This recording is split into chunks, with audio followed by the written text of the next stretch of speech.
And joining us now via satellite from Houston, Texas is Mr. William Sawyer. He is the CEO of a company called Lucas Energy Incorporated. They're listed on the American Stock Exchange, symbols LEI. Bill, welcome to the program. Thank you. I'm glad to be on the program. I appreciate your time.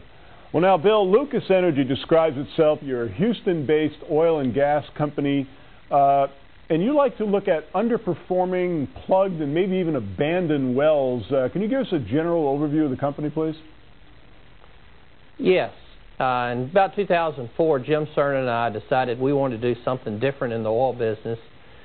So we looked around and decided we wanted to get into cash flowing. Usually there are two kinds of companies you see in the oil business. The first kind is the one that goes out, raises $50 million, borrows another $50 million, buys a big property, and has to decide how to both pay off the debt and develop the property. The other company is the exploration company. It goes out, raises $10 million, takes the $10 million, spends it on overhead, seismic, geology, geophysics, buys some leases, and then goes back to the investors and say, we're out of money now, we need more money to drill. We did not want that. We wanted to start out by looking for an area that we could move into very quickly, put wells back on production very quickly, and bring cash flow up. And we found those. We went into 5 different areas, bought properties, looked at them, settled on an area near San Antonio, Texas. One, because it's 2.5 hours away and I can drive to it and watch the wells.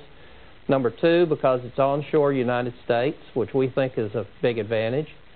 And number 3, because this was an area that in the 1980s it started to develop. The 1990s came along, oil went to $10 a barrel, and everybody just walked off and left it, and has left it there for us to come along and try to do something with it, and that's what we've done. Well, you know, Jim, you mentioned 2004. You've been very active since that period of time. You've acquired something like 61 properties encompassing something in the neighborhood of 15,000 acres. And these were all properties that were either underperforming or had been abandoned. Tell us about that. Yes, actually we don't do acquisitions as such. We've done some small acquisitions from some operators that basically wanted to get out because they didn't have enough money to keep the properties clean and to maintain the properties. But mostly what we do is go to landowners who have a well on their property. It may be a plugged well, it may be a well that's just sitting there, and we get a lease from them. When we first started out, we got leases for nothing. We took a 6-month lease, gave no money down, but we promised the landowner we'd put the well back on production, and that's what we did. We got to where we were paying $50 an acre for an extra long lease because of the timing involved and our business plan, and we went to acquiring more. Our business plan is basically in 3 phases. 1, go out and acquire as much acreage with wells on it as we can because we didn't want to drill wells, we wanted the wells already there. Number 2, once we acquire them and put them back on production, then go in and improve the production by cleaning out the laterals on the wells that had horizontals. About half or more of our wells have horizontals already drilled in them. Then we would drill down to other formations such as the Buddha and Eagle Ford and test those in a straight hole. Phase 3 was to go out and drill new laterals either in the Buddha, the Eagle Ford, or the Austin Chalk. And our business plan is just that simple. We don't have a lot of complications. We don't have any magic to what we do. We don't have any esoteric things. It's just a simple business plan that we were able to do because we were a public company. How does the company go about identifying a property that you're interested in when others have given up on it? Basically what we did is we looked at properties. We bought a couple of properties from some geologists that were in the area. We talked to them and found out they had a large database. We bought out one small operator that had a large database. We took their database and we went in and started researching the wells and why they went off. If we found a well that went off not because of production but because of either maintenance or because oil prices went down, then we acquired that well.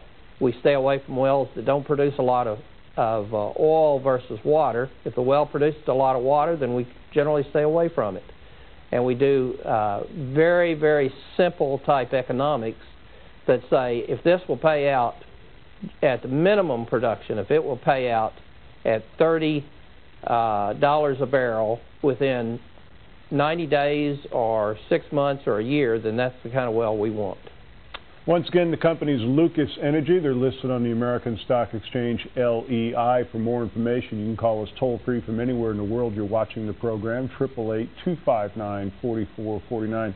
Now, the majority of your properties are located in the Austin Chalk trend that you mentioned. Can you tell us about this area and why Lucas seems to like it so much? Well, there's a couple of reasons. One is that most of the operators, the big operators, walked off and left the Austin Chalk after it became a promotional area and when the oil prices went way down. So there were a lot of Austin Chalk wells out there that had been drilled. In Gonzales County alone, we identified well over 100 wells that we thought would be our target area. Second is we felt Gonzales County was underdeveloped, that they had come in the late 80s and the 90s came along, oil prices went down, and they just walked off and left it and didn't fully develop it. So we thought there was a lot of potential. The other reasons that we liked it is the area we're in doesn't produce a lot of water, produces mostly 100% oil, and nobody was interested. The reason we were successful is being a public company, we could raise public money. Joint venture money was not readily available during the last 5 years. And so a lot of the smaller operators could not go out and get partners or joint venture type money in order to improve their properties. And so we basically fell into what was good luck, if you might want to say. There was some research in it, but a lot of it is good luck.